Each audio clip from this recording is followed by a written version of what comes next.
Recording in progress.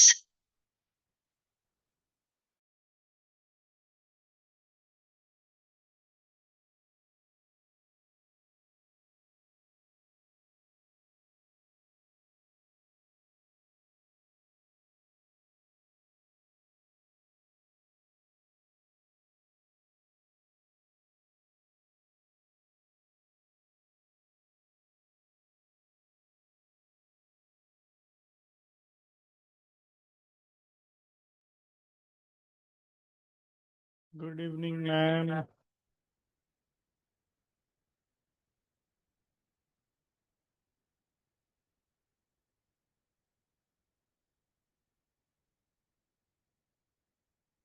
Hello Jyoti ma'am, Bajiya ma'am.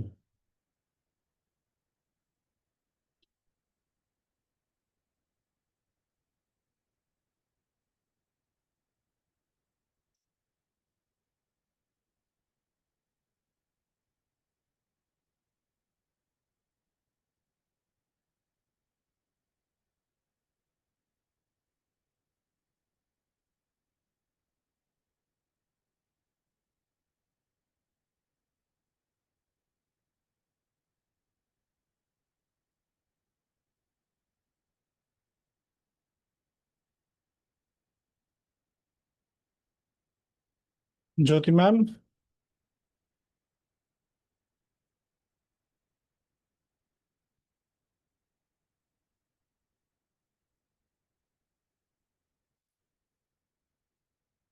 Bajiya ma'am.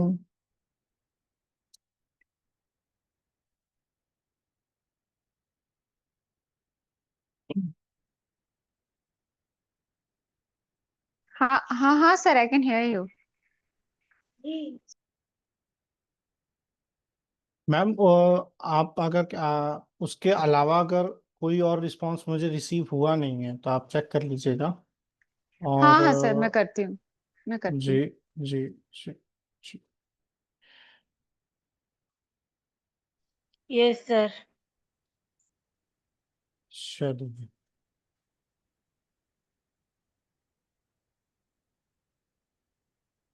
जो हमने Sunday को सेक्शंस किए हैं तो उसको मुझे कौन एक डाउट है। हाँ जी, पूछिए। क्योंकि कंपलसरी लाइसेंस में है, जैसे हम जेनेरिक मेडिसिन की बात करते हैं। हम्म। हाँ, तो फिर जेनेरिक मेडिसिन का मतलब क्या ही रहता होगा? जेनेरिक मेडिसिन क्या होती है, आप ये जानना चाहते हैं? नहीं, जेनेरिक मेडिसिन तो आई नो क्या होती है,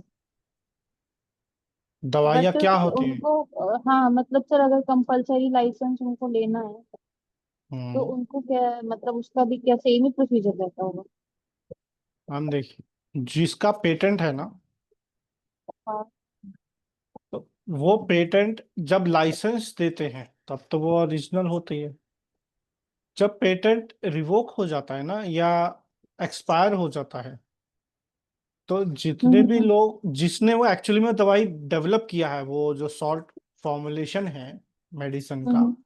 उनके अलावा मतलब जिन्होंने बनाया है उनके अलावा जो लोग बनाते हैं वो उसको बोलते हैं जेनरिक मेडिसिन। हाँ। होती वही है, बट हाँ तो उन्होंने उसको डेवलप नहीं किया है। वो सिर्फ उसका फॉर्मुलेशन लेकर बना रहे हैं, उसको प्रोडक्शन कर रहे हैं उस दवाई की। जिसका पेटेंट नहीं है ना, हम्म। अगर वो उसको बना रहा है हम्म। तो उसको बोलते हैं जेनरिक मेडिसिन। अच्छा, ओके, ठीक है। जी, चलिए।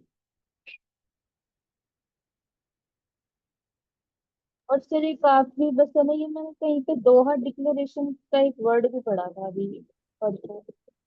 कौन सा? दोहा डिक्लेरेशन का वर्ड पढ़ा था कंपलसरी लाइसेंस में। मैम, आपकी ना वॉइस क्लियर नहीं आ रही है। सर ये दोहा डिक्लेरेशन मैंने पढ़ा था, एक वर्ड दोहा डिक्लेरेशन, DOHA और डिक्लेरेशन।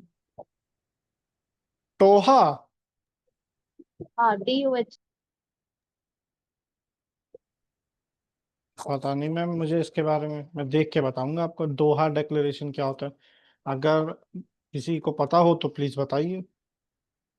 आप यही कह रहे हैं ना, मैंने तो बुक दोहा? में पढ़ा था। हाँ, मैंने कहीं तो ये बुक में पढ़ा था। दोहा डिक्लेरेशन ये। सर मैं एक्सप्लेन करूं? जी ma'am. Doha declaration is basically a treaty. So basically होता है क्या है ना, जो ट्रिप्स अग्रीमेंट है हमारे international agreements, as hmm. part of the convention we have something called a Doha declaration, which is a agreement between India and many other country who are party to this particular declaration. So जो ये अगर compulsory licensing का concept वहां अगर हो रहा है तो that could be one of the articles under the Doha declaration, under that convention, which says, which mandate for the countries to have certain things which is related to the compulsory licensing. So treaties होता है, in a simple layman language, Doha Declaration is basically treaty between countries. So maybe India is also a signatory to that, and India is a signatory to that, in fact, because TRIPS agreement we have signed already. तो ma'am दोहा किस domain से related Uh, declaration है, क- treaty है? ये एक international treaty है। Under the international treaty मतलब ट्रिस तो WHO में आता है ना, वर्ल्ड ट्रेड ऑर्गेनाइजेशन, उनके डिफरेंट डिफरेंट हम्म। ट्रीटीज हैं। TRIPS being which is related to trade regulations of international intellectual property right, ये भी एक कन्वेंशन है। और ये एक फ्रेमवर्क है, हर एक कंट्री जब we become a party to the international convention, हम लोग क्या करते हैं कि उसको हम वो फ्रेमवर्क को अडेयर करने के लिए हम अपने लोकल डोमेस्टिक लॉस को अपडेट करते हैं। जैसे कि हमारा अभी पेटेंट एक्ट है, ये हम्म। पेटेंट एक्ट जो है वो है related to our, for our country we have made the patent act. But इसका बेस कहाँ है, ये कहाँ से आया है, इसको कहीं से तो लिया गया है ना। So that all those things are derivatives which generally comes from this international conventions. तो आप अकेले अपने घर में तो बिजनेस नहीं कर सकते ना, you have to become member, there's an import export that every country hmm. will get involved in. So in order to do that internationally हम लोगों को बाकी कंट्रीज के साथ भी एक रिलेशन बनाना होता है, and as part of that there are certain agreement that you sign, those are called as convention or treaties. Basically it's a binding regulations. Understood ma'am, understood. But Doha जो है यहाँ पर कैसे इम्पैक्ट डाल रहा है? कंपल्सरी लाइसेंस या हाँ पेटेंट अभी से क्या अब डायरेक्ट पूरा कनेक्ट है? लाइन, अब पूरा लाइन पढ़ के मैंने अभी देखो आपको कन्वेंशंस के बारे में बताया, दोहा डिक्लेरेशन जो कि ट्रिप्स अग्रीमेंट के अंतर्गत आता है। अब whoever is asking the question need to read it like what is the compulsory licensing में दोहा डिक्लेरेशन का क्या वो बोल रहे हैं। If you हाँ, tell मैं me that health I'll be promote able करने to के लिए। help further. आपको शेयर सर पब्लिक करूंगी। सर पब्लिक हेल्थ प्रमोट करने के लिए, इसलिए वो दोहा डिक्लेरेशन का इससे लिंक है कंपलसरी लाइसेंस से। अच्छा। हम्म, ओके। मैंने अभी देखा गूगल पे ना दोहा हम्म। डिक्लेरेशन, तो उसमें यही बता रहा है कि लाइक वही है कि जो ट्रिप एग्रीमेंट बेसिस पे है पब्लिक हेल्थ को प्रमोट वगैरह करने के लिए। तो पब्लिक हेल्थ के लिए तो सर कंपलसरी लाइसेंस वगैरह ही का मतलब कनेक्शन है, इंटरलिंकिंग है। जेनरिक मेडिसिन वगैरह और ये सब जो 92 है वगैरह, या फिर 84 भी ले सकते हो आप। ओके। सर हम्म, ऐसा हो सकता है कि जो अपन ने 92 या 92A जो पढ़े थे एक्सपोर्ट के हम्म, लिए, और hmm, in particular scenario, emergency, national emergency, extreme emergency, उसमें हम्म। दोहा डिक्लेरेशन के कारण ही जो है हम लोग दूसरी कंट्री से इनविटेशन मिलता है और हम एक्सपोर्ट करते हैं, या कंट्री इनवाइट करती है दूसरी कंट्रीज को। सर और मे भी कह सकते हैं कि लाइक ये जो डिक्लेरेशन से ही अपन ने ये सेक्शन को मतलब किया हो, या फिर क्योंकि मेनली तो मतलब ट्रिप से जो भी ट्रिप्स एग्रीमेंट में जो भी होता है कंटेंट, अपन उन्हीं के बेसिस पे पेटेंट लॉज वगैरह बनते हैं ना मेनली, तो अगर देखा जाए तो हाँ, ट्रिप्स उसी से एग्रीमेंट। बना है, उसी से बना है सर, डेफिनेटली सही कह रहे हैं। वो मैं अभी सर, मोनिका मैम, हाँ जी सर। मैम इतना ही इंफॉर्मेशन अभी है मेरे हाँ हाँ पास भी।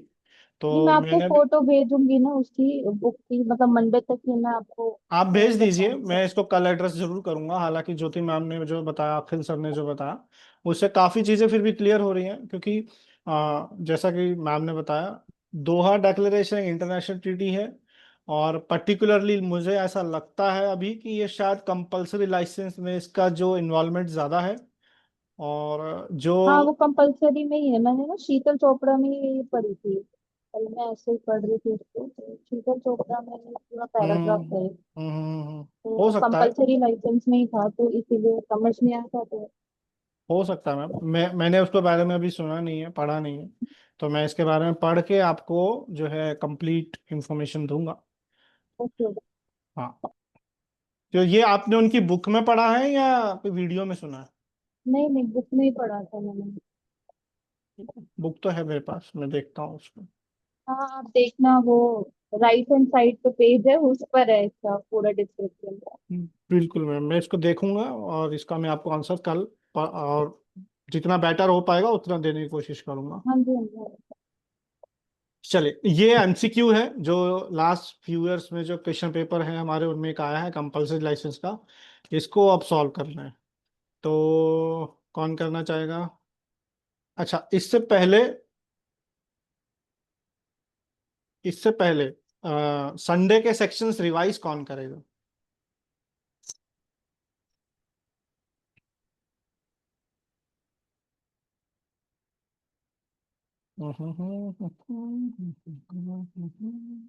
महादेव सर। सर पूरा तो याद नहीं है। कोई बात नहीं सर, जितना याद है उतना कर लेते हैं। सो स्टार्ट होता है 82 से। तो 82 जो है वो डेफिनेशन है उसमें। ओके। तो दो डेफिनेशन है, one is the patented article and the patentee. बहुत बढ़िया। तो पेटेंटेड आर्टिकल जो है वो पेटेंटेड प्रोडक्ट और product produced by a patented process. बेहतरीन सर, बहुत बढ़िया। And patentee is the grantee or the licensee. Patentee. Patentee is the grantee or the exclusive licensee. नहीं, पेटेंटी ग्रांटी नहीं होता है सर। Sorry. हो सकता है, मतलब ऐसा नहीं कि हो सकता है, गलत नहीं है। बट यहाँ पर जो है पेटेंटी में एक्सक्लूसिव लाइसेंसी बाय डिफॉल्ट इंक्लूड किया जाएगा यहाँ पर। ये Okay. आपने सही बताया। बहुत बढ़िया sir. Sarika ma'am, good evening ma'am.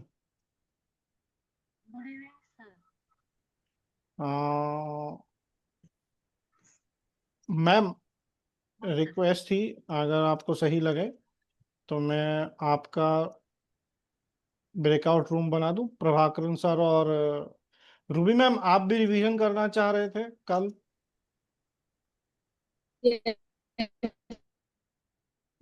थोड़ा सा नेटवर्क का इशू है, चलो कोई बात नहीं।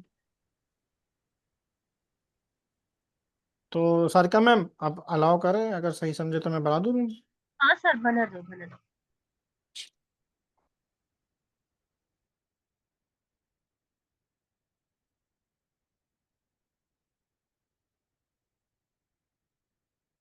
बाजिया मैम, यस सर। आप भी रिवीजन करना चाहेंगे? नहीं सर, मुझे बोलने में बहुत प्रॉब्लम है।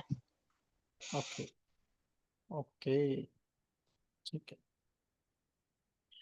देखिए, okay, Prabhakar sir, Ruby ma'am and Sarika ma'am, ma'am देखिए आपके स्क्रीन पर रिक्वेस्ट आएगी।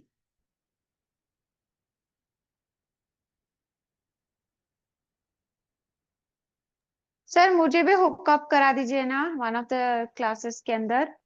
मैं I will be a listener. For revision part ma'am. हाँ। ओके, नहीं। Definitely, definitely.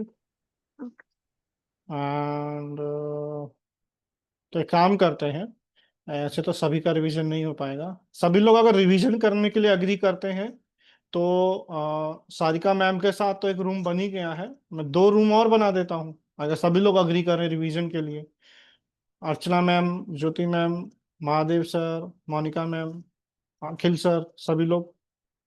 ठीक है, मोनिका मैम का थम्स अप आ गया। Akhil sir, Mahadev sir. Okay, चलिए तो एक काम करते हैं, आ, मैं रूम बना देता हूँ।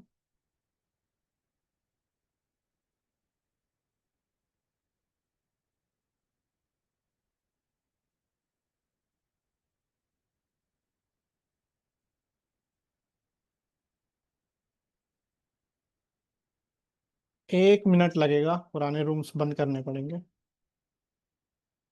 बाय डिफॉल्ट 1 मिनट में होते हैं। चल ठीक है, महादेव सर कंटिन्यू कीजिए।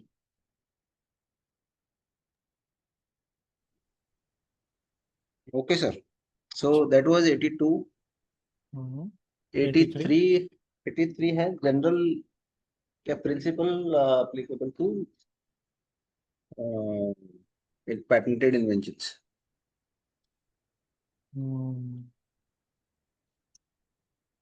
General principles. So इसमें there were 5 points. One is first is it should encourage innovation okay. and promote the manufacturing in India. Second is it should not create monopoly through importation only. जी जी जी। Then the third sir point sorry is to हाँ interrupt sir, मैं जरा rooms बना देता हूँ। हाँ ठीक है सर, all right. Sarika ma'am. Sir ये ब्रेकआउट हो गया रूम? हाँ हाँ बंद हो गया। सभी लोग रिवीजन ही करना चाह रहे हैं, तो आई वाज लाइक कि और रूम्स बना देते हैं। ओके ओके ओके सर कुछ प्रॉब्लम नहीं। हाँ हाँ चलेगा, एक साथ हो जाएगा सर।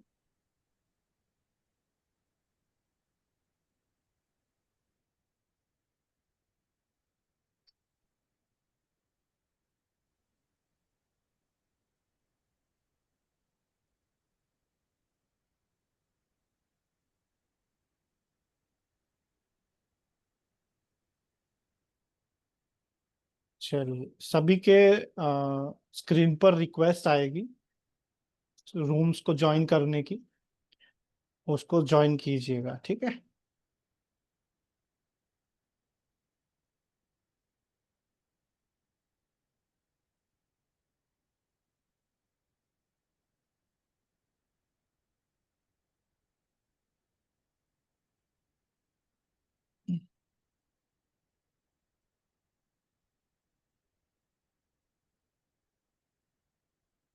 अर्चना मैम देखिएगा, आपके स्क्रीन पर रिक्वेस्ट आई होगी रूम ज्वाइन करने की। Mahadev sir, Ruby ma'am. Yes sir, should I also join that? जी जी sir please. Room 4, okay.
Hello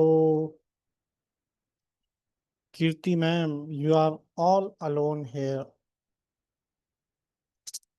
क्यों बाकी सब कहाँ चले गए? सब लोग रूम्स में हैं तो रिवीजन कर रहे हैं। मैं करता हूँ, तुमको भी अलॉट करता हूँ रूम्स रूम। में नहीं, wait wait wait wait wait, rooms मतलब? बता रहा हूँ ना, ब्रेकआउट रूम्स वो यहाँ मेरे पर को कुछ करो।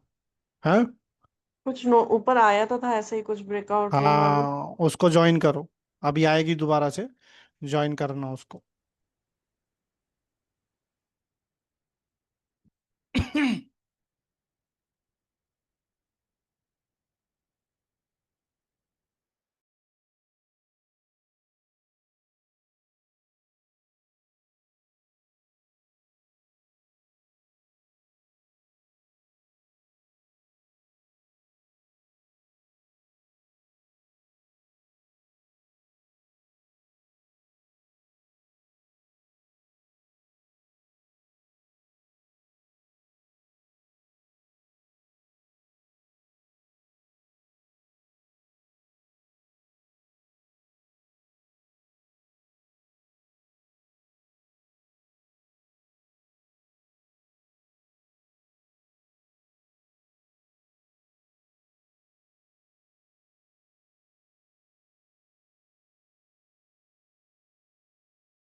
मैम देखिए 1 का रिक्वेस्ट आ रहा है क्या आपके पास?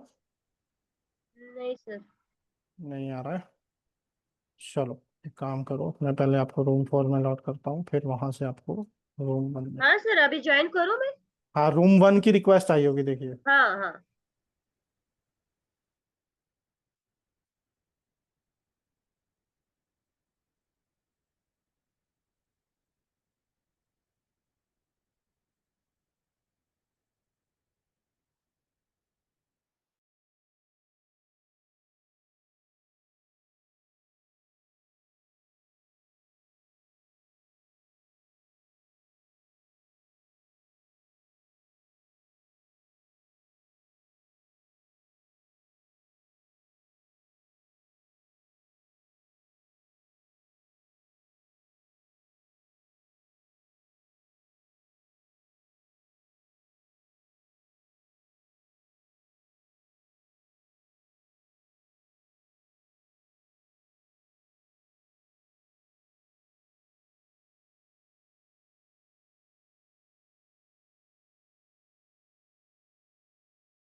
Vinod sir, you must have received a request on your screen, sir.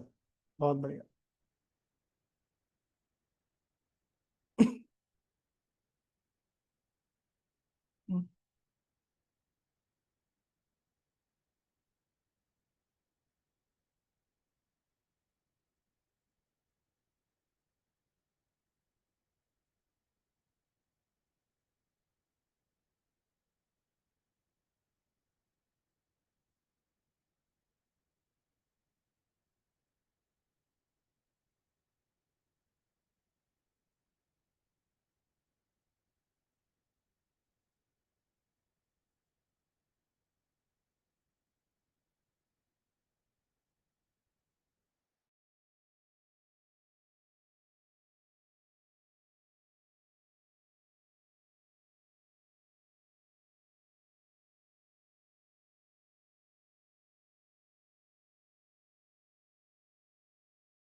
आप बुला लो सर, हम लोग तो वहां पे कैसे मीटिंग से बाहर निकल गए, रूम से बाहर का चांस ही नहीं था।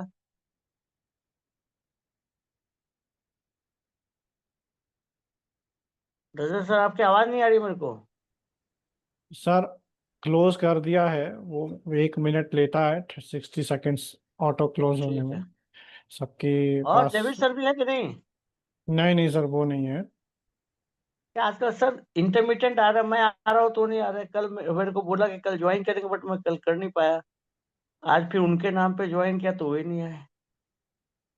जब सर कम आते सर। ऐसा है क्या? हम्म। ठीक है, मैं एक काम करता हूँ सर, मैं आप करिए, मैं मोबाइल रीस्टार्ट करके ज्वाइन करता हूँ। वॉल्यूम बहुत कम आ रहा है आप लोग का, तो शायद मेरा प्रॉब्लम है। रीस्टार्ट करता हूँ उसको। हाँ ओके सर, हम्म। चलिए। So Rajat sir, we are back to the main room. Okay sir. Sir बताइए, सभी ने कहाँ कहाँ तक का रिवीजन किया, कितना रिवीजन किया? चैट बॉक्स में बताइए सेक्शंस।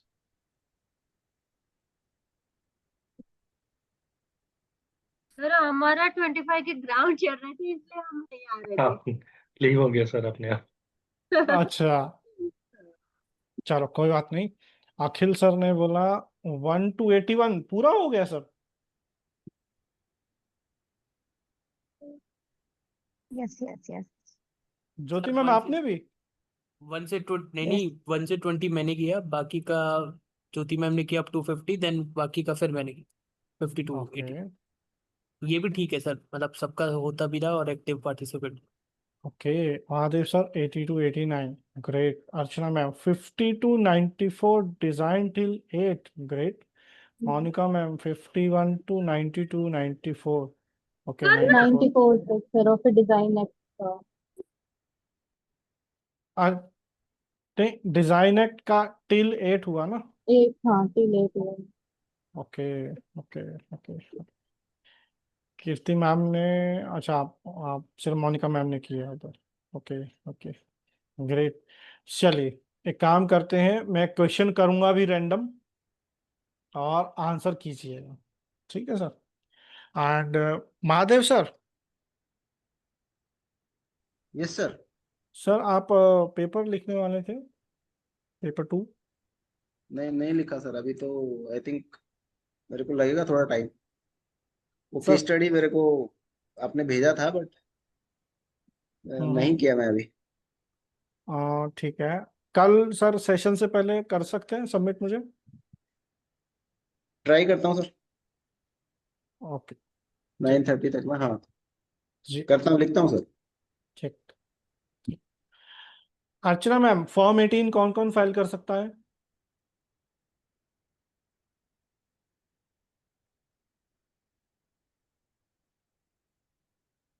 अर्चना ma'am, Kirti ma'am, Prabhakaran sir, sir any person. Any person? Sir form 18 ना, एप्लीकेंट और एनी पर्सन इंटरेस्टेड। हाँ एनी पर्सन इंटरेस्टेड, इंटरेस्टेड। ठीक है। अखिल सर, अगर मेन पेटेंट रिवोक हो जाता है तो पेटेंट ऑफ एडिशन का क्या होता है? सर सर उसमें तो लास्ट पॉइंट में ये एनीवन नहीं कर सकता क्या form 18? No sir, only person interested और एप्लीकेंट। सर मेन पेटेंट अगर रिवोक हो, मतलब मेन इन्वेंशन अगर रिवोक हो जाता है, तो फिर वो जो एडिशन वाला पेटेंट होता है वो एज अ मेन इन्वेंशन, मतलब एज अ मेन पेटेंट काम करता है ना। ऑटोमेटिकली? सर ऑटोमेटिकली ही काम करना चाहिए वैसे तो, क्योंकि अगर वो रिवोक हो गया तो, या फिर अर्चना मैम? रिक्वेस्ट रिक्वेस्ट फाइल करना पड़ता है फॉर्म 30 का। सॉरी सर, याद आ गया, फॉर्म 30 का रिक्वेस्ट करना पड़ता है उसको। फीस? सर फीस फीस याद नहीं है सर मुझे। फीस कौन बताएगा? मोनिका मैम? रिक्वेस्ट? 2400। बहुत बढ़िया, ठीक है 2400। पेटेंट ऑफ एडिशन में वैलिडिटी का क्या मतलब है? Sarika ma'am? Sir validity means हमें इन्वेंटिव स्टेप है वो हमारे मेन पेटेंट के साथ शुरू होती है ना। तो इन्वेंटिव स्टेप नहीं है, इसलिए हम इनवैलिड नहीं कर सकते पेटेंट ऑफ एडिशन को। तो किस चीज पे उसका वैल्यूएशन होता है? नोवेल्टी हमें देनी पड़े, नोवेल्टी चेक होती है। बहुत बढ़िया। अच्छा, अगर मान लीजिए पेटेंट ऑफ एडिशन में मेंशन किया गया मॉडिफिकेशन एंड इम्प्रूवमेंट पहले से ही मेन पेटेंट में डला है तो क्या होगा? क्या क्या क्या सर? अगर पेटेंट ऑफ एडिशन में जो हाँ इम्प्रूवमेंट और मॉडिफिकेशन आप फाइल कर रहे हैं हाँ वो पहले से मेन इन्वेंशन में मेंशन्ड है स्पेसिफिकेशन में, हाँ। तो क्या होगा? सर रिवोक तो नहीं होगा तो क्योंकि होगा मतलब नहीं अगर है ना, पेटेंट ऑफ एडिशन ऑलरेडी है तो। हाँ, क्यों नहीं होगा? रीजन? क्योंकि on the patent of addition, अभी हाँ, आपने मेन नॉवेल्टी पेटेंट नहीं है का ना वो सर, मॉडिफिकेशन और इम्प्रूवमेंट होता है, नॉवेल्टी नहीं है। इसलिए वो पेटेंट ऑफ एडिशन होता है। ये तो हाँ, पहले से ही दिया है प्रभाकरन तो वो सर, मैम, इम्प्रूवमेंट नहीं हुआ। प्रभाकरन सर ने एकदम बुल्सआई आंसर दिया।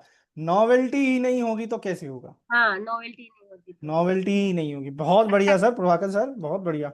And sir, not only that, along with the novelty part of it, उसका subject matter भी तो same होना चाहिए ना। New subject matter you cannot ma'am, introduce, right? Applicant भी सेम होना चाहिए। हाँ, आपके एप्लीकेंट तो आप सेम ही होना चाहिए। हाँ हाँ हाँ, any other applicant person of नहीं course करता same ही पेटेंट ऑफ होगा। एडिशन। सही कह रहे हैं मैम आप, क्योंकि जो पेटेंट ऑफ एडिशन होगा ना वो इवेल्युएट होगा पेटेंटेबिलिटी क्राइटेरिया में with combining with main invention, Jyoti ma'am. Correct या सो नोवेल्टी एक ही चीज नहीं है, it is subject matter as well, है ना। वो लिखते वक्त हमें वो भी ध्यान रखना होगा, राइट? हाँ हाँ, बिल्कुल बिल्कुल। उस किसी इन्वेंशन पेटेंटेड या एप्लीकेशन में मेंशन किए गए स्पेसिफिकेशन पर इम्प्रूवमेंट और मॉडिफिकेशन का ही पेटेंट एडिशन आप फाइल कर सकते हैं ना। सर इसमें एक एक डाउट था पेटेंट ऑफ एडिशन वाले में। Hmm so I was just checking my notes. Hmm एक तो इसका था कि ये बिफोर और आफ्टर ग्रांट दोनों ही फाइल हो सकता है। नहीं, पेटेंट ऑफ एडिशन कब फाइल हो सकता है? हाँ कीर्ति सर, मैम, बिफोर आप ग्रांट फाइल कर सकते हैं ना सर, हम ऑन डे से कभी भी फाइल कर सकते हैं ना पेटेंट ऑफ एडिशन। ऑन और आफ्टर हो सकता है ना, बिफोर थोड़ी। ग्रांट होने से बोला है सर उन्होंने, मेन पेटेंट ग्रांट होने से पहले और बाद में भी कर सकते हैं। हाँ, ग्रांट से पहले आप कर हाँ, सकते हैं। ग्रांट। ग्रांट से, सॉरी सॉरी, मैं गलत सुन लिया, सॉरी, माय मिस्टेक। जी महादेव सर। तो मैं तो ये लिखा बिफोर और आफ्टर ग्रांट दोनों केस में फाइल हो सकता है। हाँ हाँ, हो सकता है सर, हो सकता है, हो सकता है। लेकिन इसमें एक पॉइंट लिखा है कि ये मेन पैटर्न से पहले ग्रांट नहीं हो सकता। हाँ, ग्रांट उसके दिन ही होगा या उसके बाद होगा? नहीं नहीं, लेकिन सर अगर पेटेंट ऑफ एडिशन जो है आफ्टर ग्रांट ही फाइल किया है तो ये कंडीशन तो थोड़ा कॉन्फ्लिक्ट कर गया ना इधर। सर अगर पहले फाइल हुआ तो? पहले फाइल हुआ तो ठीक है, बस। बाद में फाइल हुआ तो ठीक है, बाद में फाइल हुआ तो ये अच्छा वो पॉइंट नहीं वैलिड रहता है। वो तो हो ही नहीं पाएगा ना सर। नहीं मैं इसलिए पूछा कि मैंने कुछ गलत तो नहीं लिखा है। नहीं नहीं नहीं सर, सही सही। Section 78, Monika ma'am.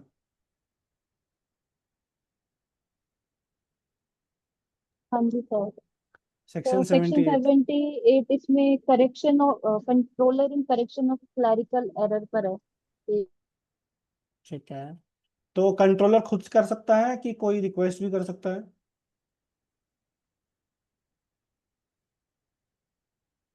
Jyoti ma'am, section 8 में रिक्वेस्ट फाइल कौन कर सकता है 78 में? हाँ 78 पूछ रहे हो ना सर आप?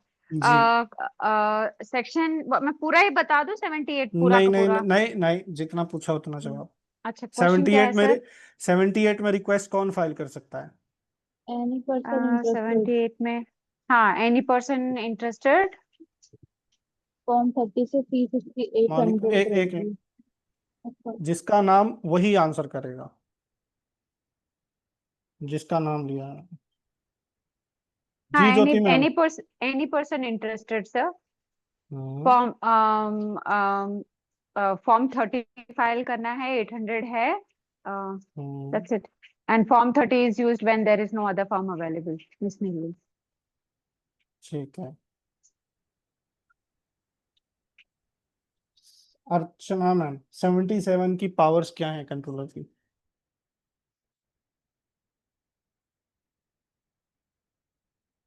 चलो कोई बात नहीं। अखिल सर,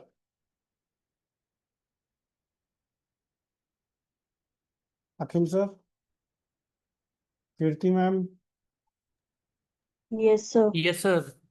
77 की powers Kirti ma'am. Sir controller order कर सकता है किसी को भी प्रेजेंट होने के लिए जब भी हियरिंग हो रही है। सेकंड की कोई भी evidence as an affidavit submit करने के लिए बोल सकते हैं। कोई भी एग्जामिनेशन अगर उन्हें कंडक्ट करना है तो वो होगा, और अवार्ड पोस्ट करते हैं उसकी बिहाफ पे। एंड कोई भी डॉक्यूमेंट्स अगर प्रोड्यूस उनके सामने रखना है तो वो होगा। And the main point is कि वो किसी भी वन पार्टी के प्रेजेंस में भी अपना डिसीजन सुना सकते हैं। एक्स पार्टी डिसीजन होता है वो जो। और सेकंड पॉइंट इसके अंदर है कि अगर कोई डिसीजन सुनाया है तो इन केस उसको अगर रिव्यू करना है तो अगेन कंट्रोलर उसका खुद का ही डिसीजन रिव्यू करते हैं अंडर रूल 130, जिसमें फॉर्म 24 फाइल होता है जिसकी फीस 1600 रुपीज होती है। और विद इन 1 मंथ के अंदर वो रिव्यू करके वापस डिसीजन सुनाते हैं। एंड अगर इन केस अगर वापस अगर कुछ होता है तो वो एक्सटेंशन ले सकते हैं, वहां पर फॉर्म 4 से एक्सटेंशन लेकर के अगेन हियरिंग के लिए अप्लाई कर सकते हैं। ठीक है। अखिल सर, सर एक चीज यहाँ पे setting aside the ex parte order है, not giving the ex parte. हाँ हाँ, एक्स पार्ट, सेटिंग असाइड है ना? हाँ जी बिल्कुल सही मैम। सेटिंग असाइड मतलब उसमें वो डिसीजन को साइड में रख के दोबारा डिसीजन देने के लिए रिक्वेस्ट की जाती है। बिल्कुल सर।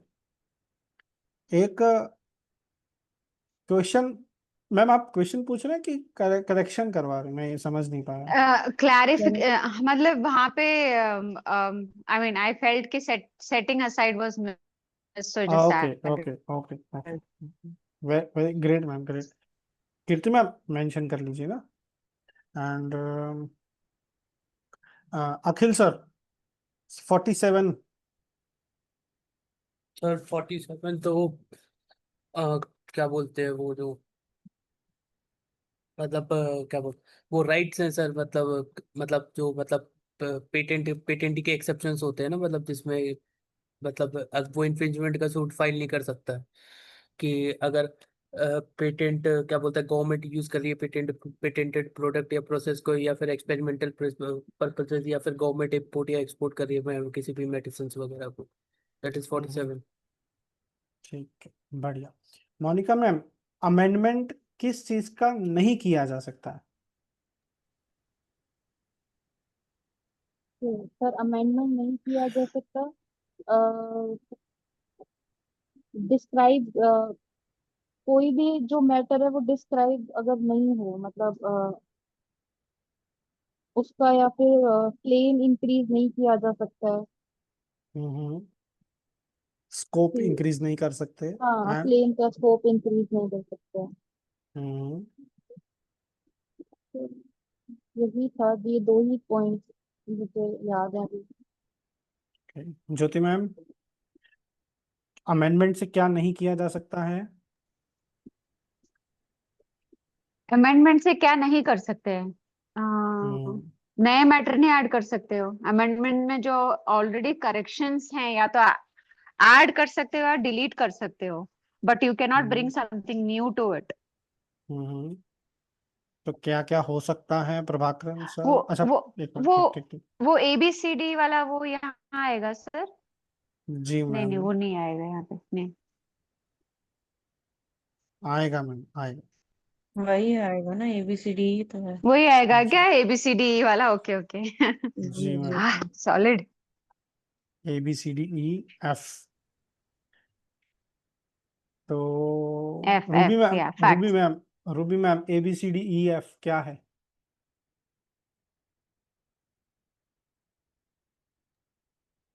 यस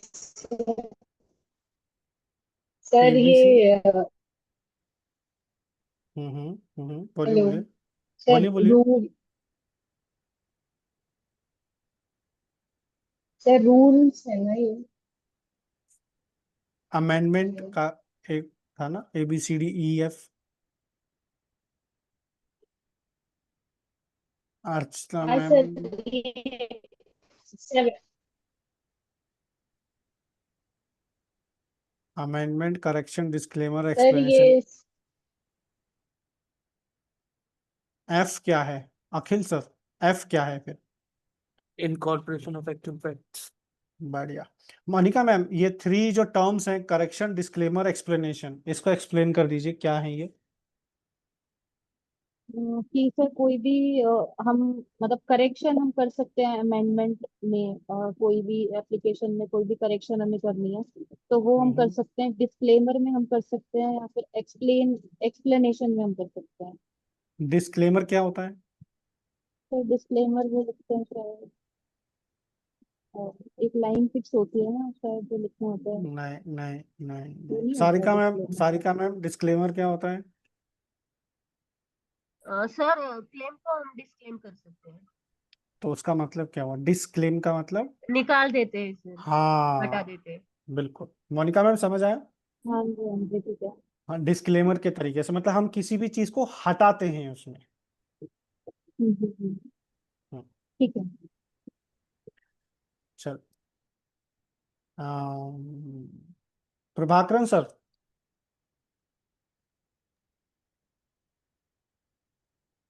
सर सर 39 हो गया अपना? नहीं सर। नहीं हुआ। 25 तक आए थे सर। अच्छा अच्छा अच्छा, कोई बात नहीं। हाँ, तो कोई बात पहले ही पूछ लो उनको, चलो। नहीं। हाँ हाँ हाँ, ठीक है। ठीक है, ठीक ठीक ठीक ठीक ठीक ठीक, ठीक। सर प्रूफ ऑफ राइट कितने टाइम में फाइल होता है? Sir within 6 months from the date of filing. बढ़िया। फॉर्म 3 कब कब फाइल करना पड़ता है sir?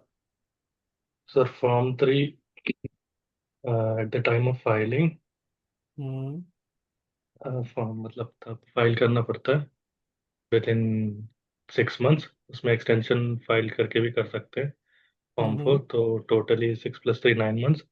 And hmm then FER में ऑब्जेक्शन आता है तो विद इन 3 months फाइल करना पड़ता है, और उसमें भी हम्म एक्सटेंशन डाल सकते हैं form 4। Hmm in that total 6 months के अंदर कर सकते हैं। देन प्रोसिक्यूशन स्टेज में अगर कंट्रोलर कभी भी मांगे तो विद इन 2 months फाइल करना पड़ता है सर। बहुत बढ़िया सर, बहुत बढ़िया। उसका सर भी एक्सटेंशन। एक्सटेंशन की फीस याद है? No sir. Mahadev sir. Sir before you go to the next question, आप वो फॉर्म का वो चार्ट बनाने वाले थे ना, वो कहाँ है? मैम अभी फॉर्म कंप्लीट तो होने दीजिए। सर कहाँ है? अरे थोड़ा थोड़ा थोड़ा अंडर जितना जितना बनाया उतना उतना शेयर कर दो ना सर, मेमोरी में जाते रहे अपने। कार्य प्रगति पर है मैम, वर्क इन प्रोग्रेस।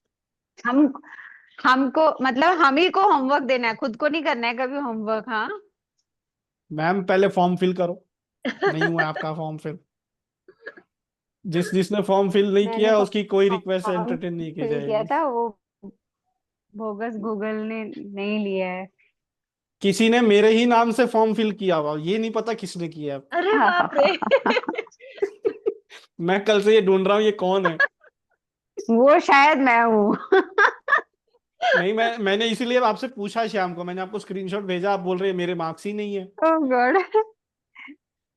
मेरे को मार्क 88 89 मार्क्स दे रखे हैं किसी ने मार्क्स। मैं क्या, बढ़िया। चलो।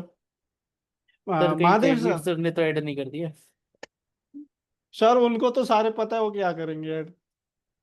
वो तो हुआ तो गलती से है किसी ने, बट वो कौन है पता नहीं। अब जब तक नाम नहीं पता चलेगा मैं वो अपडेट कैसे करूंगा? प्रॉब्लम आ रहा है सर। चलिए। Mahadev sir. Yes sir. Sir form 3 के एक्सटेंशन की फीस याद है, बता पाएंगे? फॉर्म 3 का एक्सटेंशन का फीस 1000। फॉर्म 4 फाइल करके ना? जी। 1000 सर जी 2000 2000 1000 कहाँ पर है कीर्ति मैम? फॉर्म 4 की एक्सटेंशन की फीस 1000 कहाँ पर अप्लाई होगी?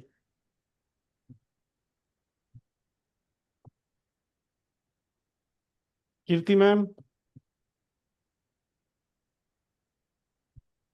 Okay, Prabhakaran sir?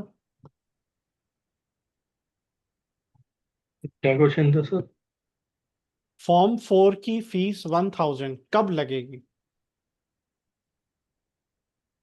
ये तो अखिल जी को ही पता होगा, मेरे को ऐसा लग रहा है। नहीं नहीं सर, सबको पता हाँ, होगा सर। ये इसीलिए एट द देखिए, टाइम ये जो एक्टिविटी हो रही है ना सर, महादेव सर समझिए, ये हाँ, इसीलिए हो रहा है अंडरस्टैंड, आई अंडरस्टैंड सर। कि सब लोग याद दिस कर वाज ऑन पाए। A lighter side. हाँ हाँ, अखिल सर, हालांकि चैट बॉक्स में आंसर आ गया सर आपका, बट सब सुनना चाहेंगे। सर मेरा हम्म। सर वो फॉर्म फॉर्म 18 का जब रिप्लाई करते हैं ना, तो जो एक्सटेंशन मिलता है उस वहां से लेना पड़ता है, तब वो जो एक्सटेंशन मिलता है तब फाइल करते हैं। तो 1000 उसकी रुपीज पर मंथ। बढ़िया। FER फॉर्म 4 हाँ, FER के रिप्लाई में अगर फॉर्म 18 हाँ। फाइल हुआ है। अगर 18 ए फाइल हुआ है तो एक्सटेंशन की फीस कितनी लगेगी मोनिका मैम? 2000 मुझे ऐसे- फंस गए। बढ़िया, 2000। अच्छा, अर्च नहीं, ज्योति मैम, डिक्लेरेशन ऑफ इन्वेंटरशिप के एक्सटेंशन की फीस कितनी लगती है? डिक्लेरेशन ऑफ इन्वेंटर अच्छा 800 मोनिका 480 मैम 480 480 कब तक 480 फाइल होता है? प्रभाकरन सर, कब तक फाइल कर सकते हैं? Sir within 1 month from the date of filing date of filing of what? Application. Application? Sir नहीं, extension complete form 4। Complete specification. Application. Yes sir. जी। चलिए, कीर्ति मैम, अगर रिक्वेस्ट फॉर एग्जामिनेशन फाइल हो चुका है और उसमें कंट्रोलर बोलते हैं कि एप्लीकेशन को डिवाइड करो, तो क्या दोबारा से फॉर्म 18 फाइल करना पड़ता है?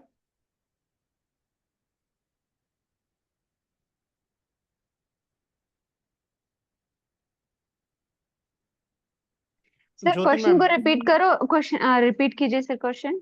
अगर रिक्वेस्ट फॉर एग्जामिनेशन फाइल हुआ और उस मतलब फॉर्म 18 फाइल हुआ एक एप्लीकेशन पे, उसमें कंट्रोलर ने बोला, जब FER की रिपोर्ट आई है ना, जब फर्स्ट एग्जामिनेशन रिपोर्ट आया, उसमें आया कंट्रोलर का कि आप एप्लीकेशन को डिवाइड कीजिए, उसमें 2 इन्वेंशन है। तो क्या अब डिवीजन होने के बाद दोबारा से रिक्वेस्ट फॉर एग्जामिनेशन फाइल करना पड़ेगा? Yes sir. हाँ सर, हाँ सर, डिवीजन ऑफ एप्लीकेशन तो individually you have to go for examine FER होंगे ना। सर फिर से। बढ़िया। तो कब तक फाइल करना पड़ेगा Prabhakaran sir? Sir within 6 months और विद इन दी 31 नहीं। Jyoti ma'am? I think it is within 6 month only, वही वाला सेम अखिल सर? प्रोफाइलिंग होगा। Within 1 month। Monika ma'am? Within 31 months from date of application or Kirti 6 ma'am? months from date of Kirti ma'am? Same day. Same day. Within 6 months sir. Sir अगर पहले examination हो चुका है तब आपको सेम डे करना पड़ता है। वो अगर as soon as you get to know about it वाला था क्या by any chance? as soon as you get to know about which what? Like the moment the divisional application is, I mean you're filing it, नहीं नहीं ठीक है sir, कुछ नहीं। हाँ हाँ, सही जा रहे हैं, सही जा रहे हैं। देखिए, अगर पहले एप्लीकेशन का एग्जामिनेशन फाइल हो चुका है तब आपको, अगर डिवीजन करना पड़ रहा है उसके बाद, तब रिक्वेस्ट फॉर एग्जामिनेशन कब फाइल करना है मोनिका मैम? सॉरी सर, वापस से अगर आप क्वेश्चन बोलें। देखिए मैं स्क्रीन शेयर करता हूँ। पहले एग्जामिनेशन हो चुका है तो हमें सेम डे ही फाइल करना होगा same day form 18 again. Examination नहीं, रिक्वेस्ट फॉर एग्जामिनेशन फाइल हो चुका है, तो फॉर्म नंबर 18 की बात हो हाँ रही हाँ, फॉर्म 18 की ओ रिक्वेस्ट फॉर प्रिंसिपल आ गए, वही एग्जामिनेशन। प्रिंसिपल आ गए।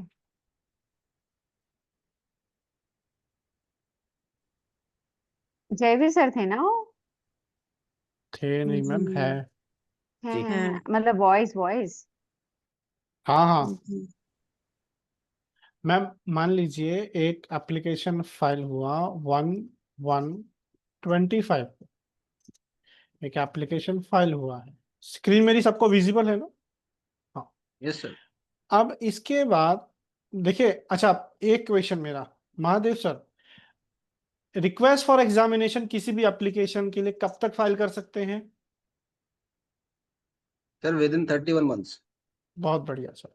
31 मंथ्स में हम कर सकते थे। चल मान लीजिए मैंने 24 मंथ्स में एप्लीकेशन के लिए ऊपर फॉर्म 18 फाइल कर दिया, और जब यहां से मुझे फर्स्ट एग्जामिनेशन रिपोर्ट मिला तो उसके अकॉर्डिंग कंट्रोलर ने मुझे डायरेक्शन दिया to divide the application.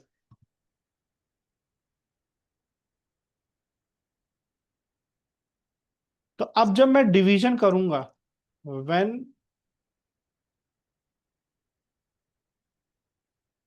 Division occurs, तब मुझे अब फॉर्म 18 दोबारा कब तक फाइल करना है?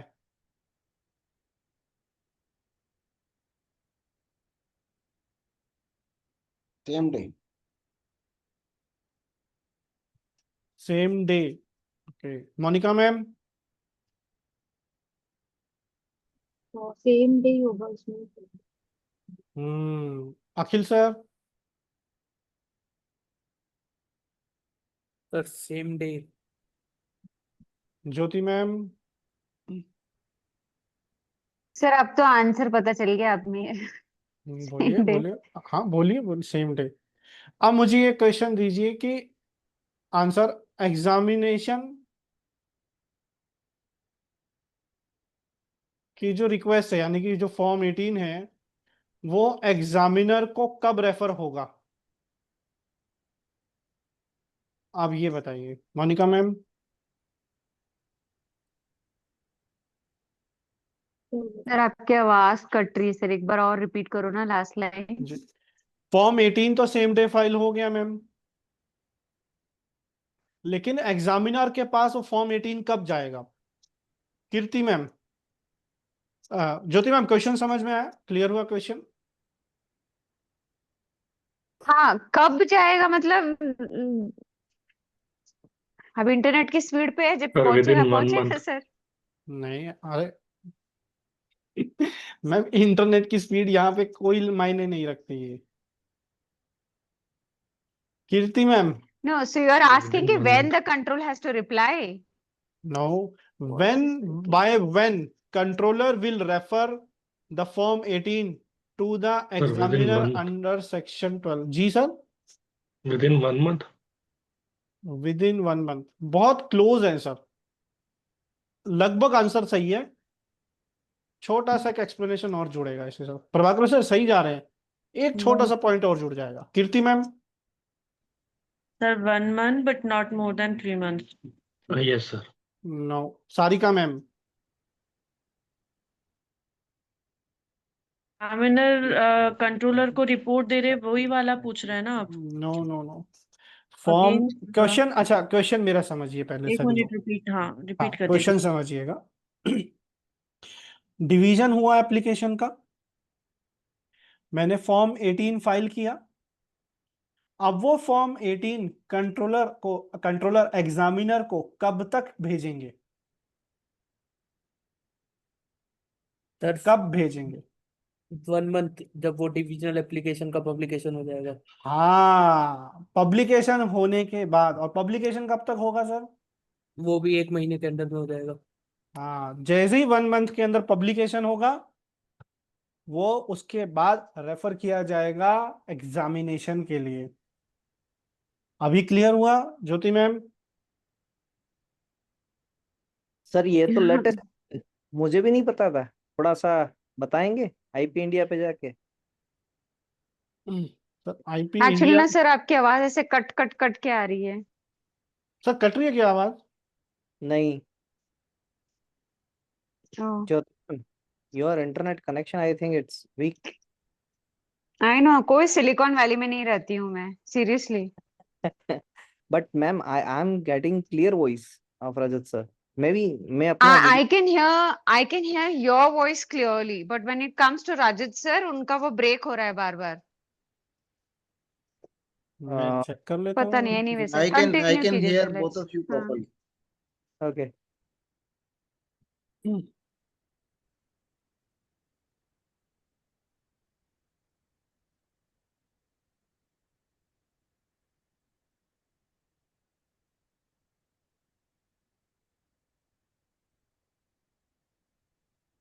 Sir which line should I? Sir 24B में मिलेगा सर।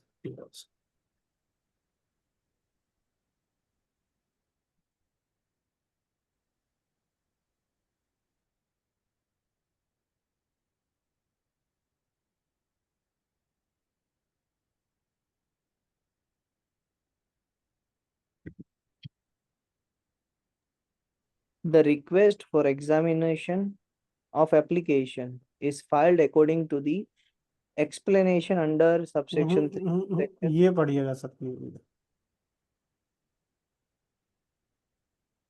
ये पढ़िएगा sir. provided that in case of further application filed under section 16, the order of reference of such further application shall be the same as that of the first mentioned application. Provided further that in case the first mentioned application has already been referred for examination, the further application shall have to be accompanied by a request of examination, and such further application shall be published within 1 month and be referred to the examiner within 1 month from the date of such publication.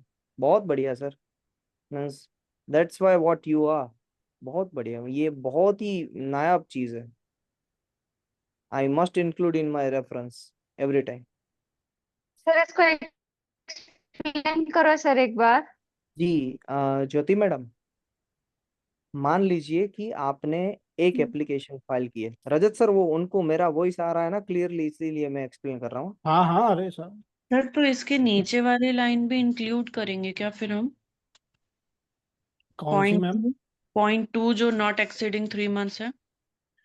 Ma'am फिर जब examiner के पास request चली जाएगी ना, जी फिर वो पूरा process वैसे ही होगा, फॉर्म सेक्शन 12 सेक्शन ओके 13 वो पूरा ओके वैसे ही होगा बस। Okay okay. जी sir, Jaiveer sir please continue. Jyoti madam, यहाँ पर 2 पॉइंट्स हाँ सर, आई एम लिसनिंग। कि आपने अगर पहली एप्लीकेशन की रिक्वेस्ट फॉर एग्जामिनेशन फाइल करके रखी है, पहले तो ये क्लॉज है, दिस इज फर्स्ट क्लॉज।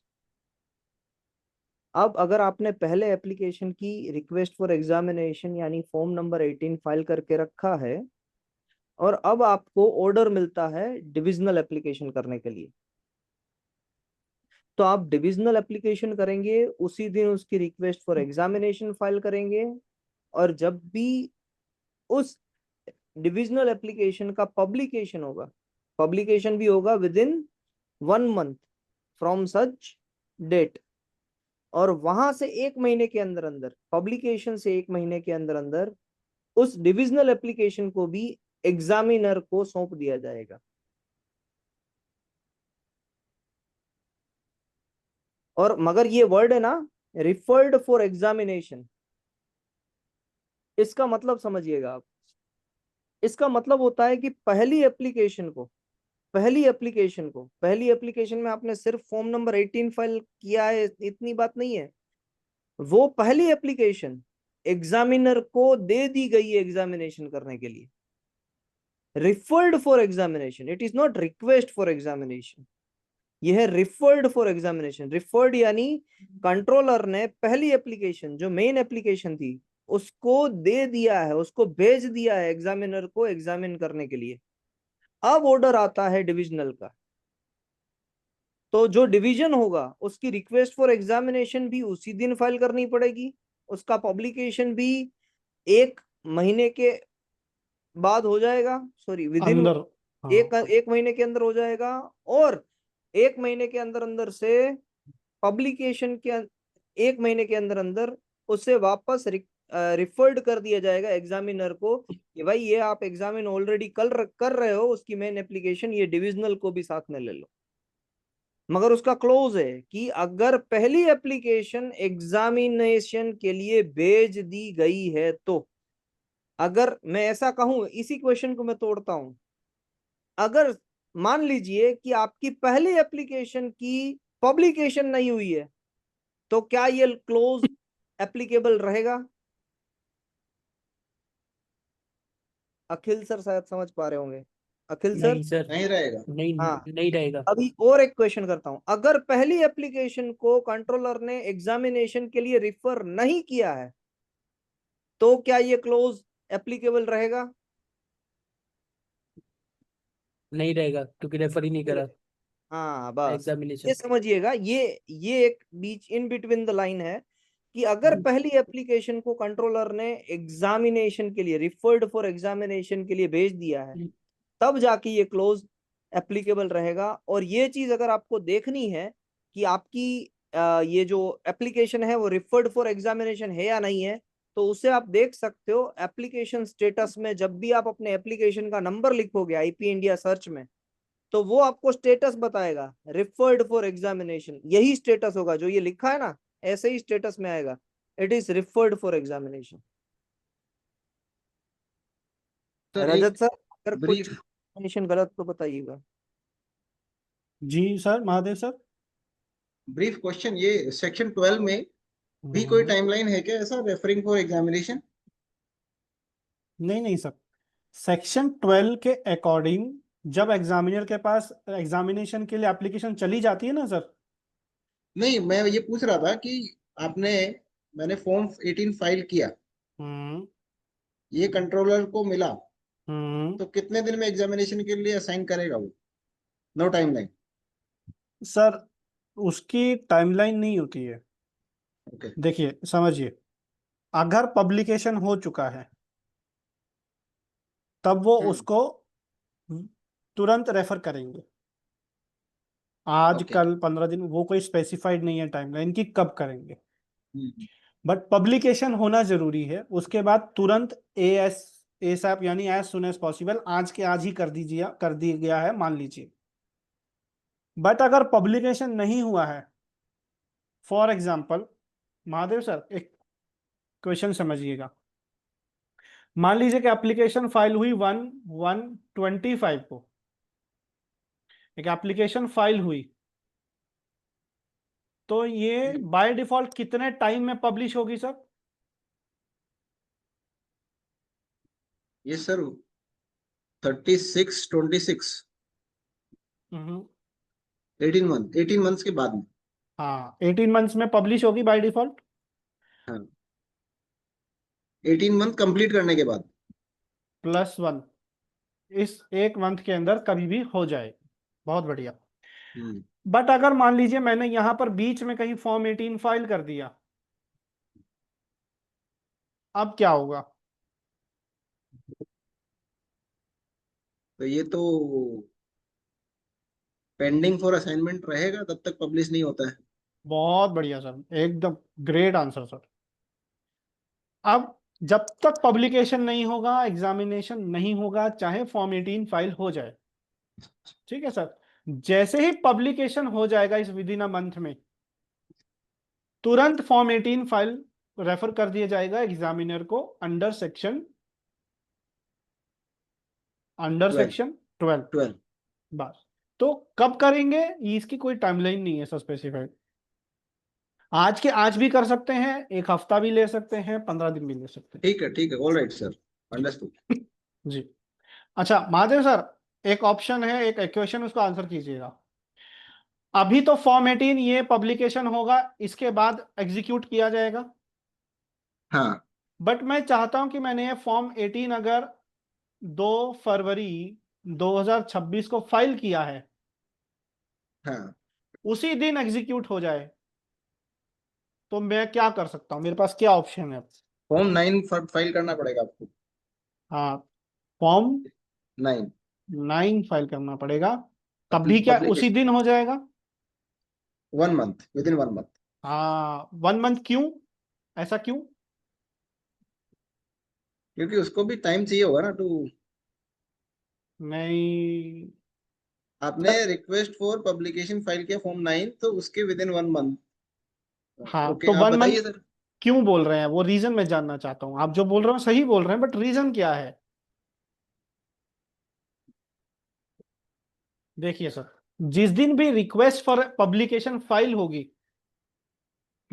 उसके with in a month publication होता है। करेक्ट। और जब पब्लिकेशन होगा, उसके बाद ही फॉर्म 18 रेफर किया जाएगा। करेक्ट। तो जो आप विद इन अ मंथ बोल रहे हैं, सही आंसर है, बट रीजन जरूरी है सर समझना।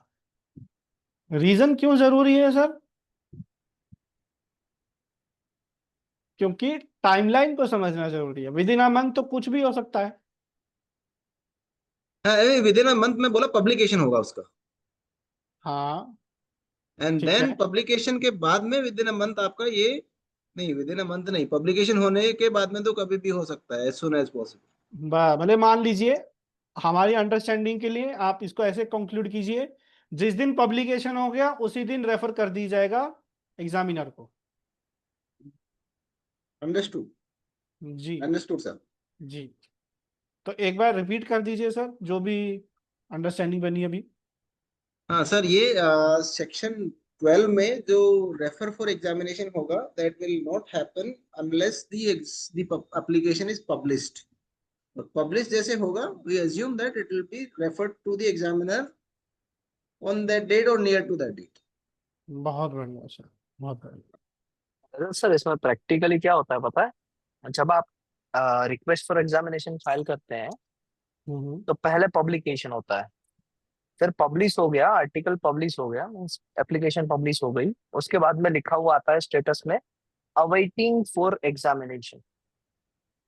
फिर उसकी एग्जामिनेशन जब रिफर कर दी जाती है कि भाई कंट्रोलर ने भेज दिया एग्जामिनर को, तो आता है status referred for examination. Hmm फिर आता है FER has been issued, reply not filed. फिर स्टेटस में आता है नीचे आता है। रिप्लाई, हाँ, reply filed and awaiting for hearing. फिर हियरिंग के बाद होता है पेटेंट ग्रांटेड। ये इतने स्टेटस आते हैं इसमें। ये उनमें से एक स्टेटस है कि एग्जामिनेशन को, कंट्रोलर ने एग्जामिनर को रिफर कर दिया है, रिफर्ड फॉर एग्जामिनेशन। और ये डायरेक्टली नहीं होगा, the as soon as the moment the application published, और पब्लिश के बाद डायरेक्टली नहीं होगा, जैसे आपने कहा था वैसे ही होगा। It will take time, but तब तक के लिए क्या लिखा हुआ आएगा वहां पर स्टेटस में? Awaiting for examination. और रिक्वेस्ट, हम्म रिक्वेस्ट आपने फाइल कर दी है तभी आएगा। अगर आपने सपोज मान लीजिए फॉर्म नंबर 18 फाइल नहीं किया है, तो शायद वहां पर आएगा request for examination not not file, file, not file आता है। Something like that. हाँ, वो स्टेटस बताएगा। जी। बढ़िया।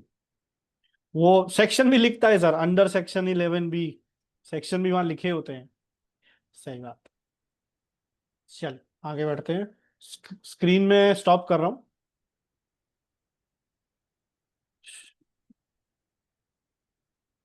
ओके चलिए। सर 11:22 हो गया।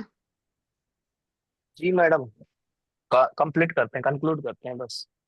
मैं चलिए। सभी से यही रिक्वेस्ट करना चाहता था कि जब भी आप देखिए, एक तो मैं प्रपोजल दे रहा हूँ, 5 मिनट में कंक्लूड करेंगे। मैं चाहता था कि जब भी आप रिवीजन करें, तो रिवीजन आप किसी एक पाथ को पकड़ते हुए करें। किसी एक पाथ से मेरा मतलब है, या तो आप डायरेक्ट को पढ़ें, या तो रजत सर की जो चैनल पे वीडियोस हैं, रजत सर ने बहुत ही बेहतरीन बनाए हैं, उनको देखें, या फिर मेरी 21 डेज की जो प्लेलिस्ट है उनको आप रिफर करें, और आप अभी जहां पर हैं, जिस लेवल पे हैं, वहां से आगे रिवीजन करें। और it is your moral duty कि आप अगर उससे पहले के सेक्शन को रिवाइज करना चाहते हैं तो आप पहले एक दिन में या 2 दिन में उसको एक छोटे छोटे पार्ट्स में, जैसे हम सिप ऑफ वाटर पीते हैं ना, वैसे ही आप सिप ऑफ रिवीजन पीजिए। सिप ऑफ रिवीजन 10 मिनट के लिए आपने वो डेली मेडिसिन वाला वीडियो देख लिया, वापस 10 मिनट के लिए देखा। डेली मेडिसिन का वीडियो है ना, वो 1 hour and 30 minute का है, उसमें 160 सेक्शन सारे हो जाते हैं। तो उसको आप देखना स्टार्ट कर दीजिए, क्योंकि अब वॉल्यूम बढ़ चुका है। 100 sections completed, almost we are concluding 66% of the syllabus. So now we are able to digest that medicine. Daily medicine का वीडियो देखना स्टार्ट कर दीजिए, वहां से आपके डेली रिवीजन होंगे। और 21 डेज की प्लेलिस्ट अगर आप देखते हैं, जहां पर भी हैं आप 50 सेक्शन पे, 60 पे है, 70 पे है, आप डेली बेसिस पे प्रोग्रेस कर पाएंगे। तो आपकी प्रोग्रेस होनी चाहिए डेली बेसिस पे। अगर आपकी प्रोग्रेस नहीं होगी तो आप कॉन्फिडेंट फील नहीं करेंगे। और ह्यूमन नेचर है, ह्यूमन नेचर जब भी कॉन्फिडेंस फील नहीं करता है तो फिर प्रॉब्लम्स क्रिएट होती है। अगर ये मेरा सॉल्यूशन आपको एप्लीकेबल है तो थम्स अप दे दीजिए। अगर इसको और भी एनहांस करना चाहते हैं आप, if you are having any suggestions, we are ready to accept your suggestions and we are ready to move on that path. Perfect. तो इससे क्या होगा कि जब सारिका मैडम या रजत सर एक कैंडिडेट को जब ये कर रहे हैं ना, क्विक रिकेप करवा रहे हैं, तो तब दूसरा कैंडिडेट 21 डेज की प्लेलिस्ट से पढ़ रहा होगा। फिर वो दूसरा कैंडिडेट आएगा, वो रिवाइज करेगा, तब तीसरा कैंडिडेट पढ़ रहा होगा। तो एट अ टाइम हम मल्टीपल लोगों के मल्टीपल लेवल से रिवीजन करवा सकते हैं। So this is the revision model जिसको हमें फॉलो करना है। बट सर के भी अभी 103 सेक्शंस तक बाकी है। सेक्शंस बहुत ही इंटरेस्टिंग सेक्शन है 99 to 103, जिसका रेफरेंस डिजाइन एक्ट के सेक्शन नंबर 20 में भी आता है। और सर शायद कल या परसों या संडे को ये सेक्शंस लेने वाले हैं। तो बिना मिस किए सभी लोग आइएगा जरूर। और अगर हमसे कोई प्रॉब्लम हो रही है या आपको कुछ सजेशन देना है तो आप हमें व्हाट्सएप या चैट भी कर सकते हैं एट एनी टाइम। मिलते हैं कल। Thank you very much and have a nice day. अगर किसी को कुछ सजेशन देना है तो we are having that 2 minutes right now.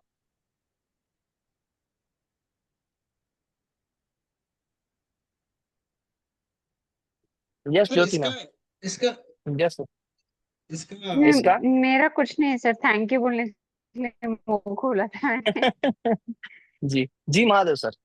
हाँ, मैं ये बोल रहा था, इसको अभी looking at the number of sections जो हो गए हैं, तो याद रखने का आई थिंक थोड़ा स्ट्रगल है। तो इसमें क्या आप फॉर्म्स के हिसाब से भी याद करवाते हैं क्या?